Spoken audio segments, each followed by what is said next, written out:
No? Sir, ano yan eh? Akin na yung files na. Kanina yung files yan. Sa'yo yan? Tignan ko. Hindi yan tapilok. Ano pong nangyari sa atin? Ang nangyari kasi, naglalakad ako. Tapos, natural na lakad lang, wala kang bato. Parang gumanin yung pako. Hindi kang may tumunog. Tapilok din po yun. Baka ang ina-expect yung tapilok, yung sa basketball. Baka inisip nyo, literal na basketball para matapilok. Hindi. Naglalakad ka. Pag ganun mo, ay, tumunog. Part po ng tapilok yun. Hindi lang po, porkit hindi tayo nag-basketball, hindi na natin matatawag na tapilok yun. By walking, tapilok po yun. Ngayon, basahin ko lang yung mga ano mo. Okay, white blood cells mo, mataas. Hindi sir, okay lang to. Titignan ko rin yung ano. Ito yung latest. Ito yung latest. Ito sa orthopedic ako. Nakarating ako ng orthopedic nito. Hindi nga alam. Pinapabiopsy. Pag wala kasing makita sa ano, another test. Ganun naman ang procedure po eh. Wala na tayong magagawa sa ganung procedure. Eh, nag-negative ka sa x-ray, walang fracture. Eh, still, ano to, tignan mo, yung paa ko parang giant na. O, wala makita, another. O, di ba biopsy ka? Kung hindi, MRI. Eh, ganun naman ang procedure. Eh, kasi, ano naman yan, yung dugo mo naman, medyo tumaas yung sugar mo, fasting blood sugar, cholesterol mo, okay, triglycerides, okay, HDL, LDL, good, BUN, uric acid, nako, sir, yung uric acid mo sir, mataas ha, makikita nyo rin naman, may mga arrow, makikita nyo rin naman, uric acid.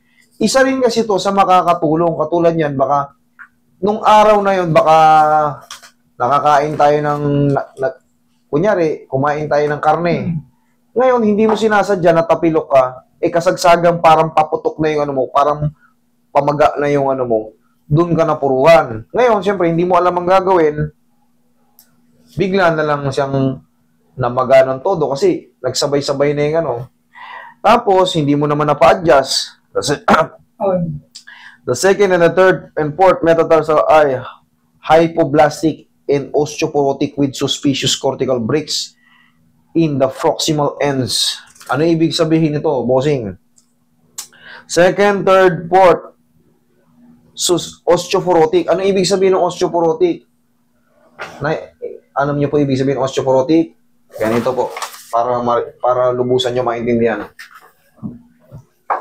Osteoporosis, osteoporotic. Ayan o. Ganyan o. Osteoporosis. Yan ang normal.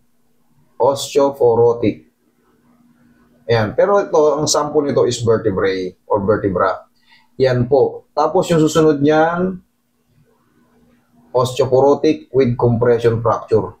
Ngayon, kaya easy to broke. Dahil mahina po yung buto nyo. Yun ang meaning ng osteoporotic.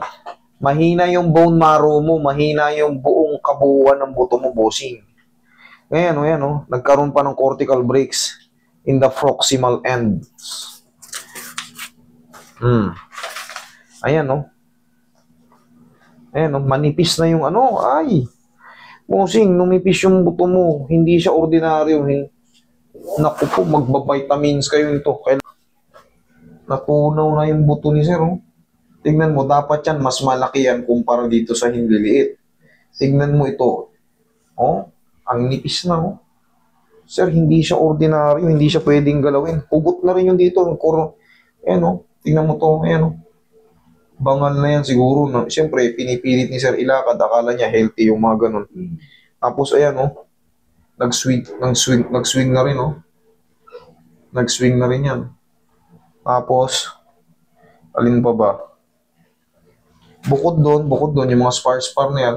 Pero ito, malaking epekto yan. Yan nasa pagitan na yan. Tapos yan, maapekto yung paa mo talaga, mamamaga. Sir, hindi ka dapat, sir, palakad-lakad ng walang depensa. Sir, hindi siya pwedeng anuhin. Hindi kagaya to ng tapilok. Lumiit po yung buto nyo. Pag nagalaw to, natabig or nasipa mo, oh, I'm sorry to say, pero osteoporotic ang tama mo. Paghihina ng buto, kailangan mong mag-take ng mga calcium. Calcium and iba pang mga vitamins sa bones. Yun po ang makakapagpagaling sa inyo. Pag ito yung latest, di ba yan, 2020. 2025, latest to. June lang, oh. Ito lang, oh. Nakarang ano lang, ganito itsura. Sir, pag tinabig natin to, sir, magka-crush yan. Durug-durug yan. Mamamaganan todo yan hanggang sa maputol yung paa mo. Ang pinaka-the best ito, huwag mong pagalaw, magsaklay ka para madepensa na. Hindi kasi pwedeng iganon yan, sir. Oh. Yes, hindi pwedeng maitip. Hindi pwedeng ayan. Kaso, dito sa ano mo, dito sa files mo na to, wala sa timing din yan, no? Tsaka, ayan, oh, nag-ano na, oh. Nag-slide na.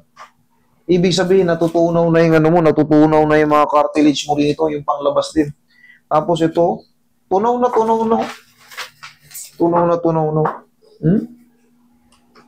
Yung buto mo, tunaw na, hindi pwedeng matabig yan. Pag hinatak ko yan, pugot yan. Kadalasan, hinahatak ko yan, oh. Pero yan, may difference na rin yan. Sir, meron kayong bone problem, sir. Sir, for now, ang gagawin ko dyan, sir, i-grip ko lang ng bandage. Pero yun ay free. Tulong ko lang sa'yo, haplusin ko, i-grip ko ng bandage. Para kahit pa paano, nakukompress siya, makikita mo rin na may pilay ka. Kasi ang taong naka-bandage, iiwasan. Ipi-first aid ko lang to, sir. Sir, hindi para sa akin to for now. Hindi kayo pwedeng magpa-bone set. Pag hindi naiintindihan tong osteoporotic tsaka yung actual, yung bone structure nyo, pag natabig yan, believe me, kahit ikaw lang, yung parang nasipa mo lang, basag ka agad yan. Once na matabig mo yan, nako, ang palahaw niya, hindi niya yan, ano. Hindi nga kaya, hindi yan pwedeng, ano, kaya nga kailangan, ano ma'am, ano siya? May saklay siya, para madepensahan. Pusing higa ka kahit pa paano. Wala kang babayaran sa akin, ha. Free yan. Lumapit. Hindi ko dahil sa dexamethasone na ginawa niya rin, ano. Ma'am, I'm sorry to say, pero hindi ko yan kayang i-discuss. Sa mga medicine, hindi ako pwede dyan. Hindi ko... Yung vitamins mo kaya? Hindi ko linya. Vitamin sa buto. Maraming vitamin sa buto. Pero pinaka-the best is pupunta kayo sa orthodoctor. Kasi bone problem yan, eh. Pakita mo yan. Lalo na ako ng orthopedic, pinapabiopsy ako. Hindi. Pwede mo naman gawin yon kasi kasi mas malalim ang pagsusuri ron. Para pagkatapos nun, bibigyan ka ng medicine para sa'yo. Yun ang the best kasi walang ibang magdi-decide yan kundi orthodoctor. Ako, hindi ako orthodoctor, pero medyo malawak-lawak na yung kaalaman natin sa mga ano. Kasi, nakikita nyo naman, kahit pa paano, para doon talaga kayo. Ito, first aid lang to, Roy, bandage. Banding galawin, sa totoo lang. Haplos ng pagmamalang gagawin ko rito. Malay mo, may healing, healing hands. Lord, help us para gumaling to. Yung pinaka-the best. Ito, tatanggalin mo to pag naiilita ka, ha?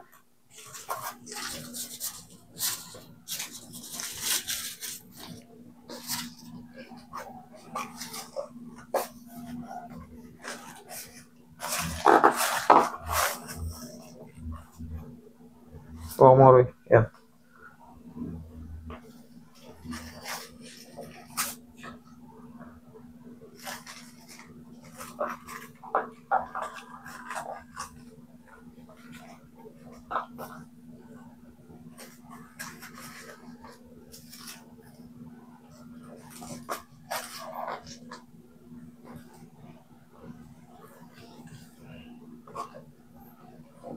Para pag nakita ka ng mga may bandage, hindi ka matatamaan. Hindi ka masasadyang parang mabirong matapakan. O yan, bossing. Sana, I hope, gumaling ka na. Mag-vitamins kayo sa buto, ha? Oo. Tama yun. Yung orto kasi talaga magde-decide yan, eh. Okay? Kahit, hindi, bitin na lang yung tsinelas niya. Hindi na yan pwedeng itapak-tapak, madudurog yung buto nyo. May, kita nyo, may mga saklay-saklay dyan, Roy. Tingnan mo, may kahoy siyang pwedeng hawakan.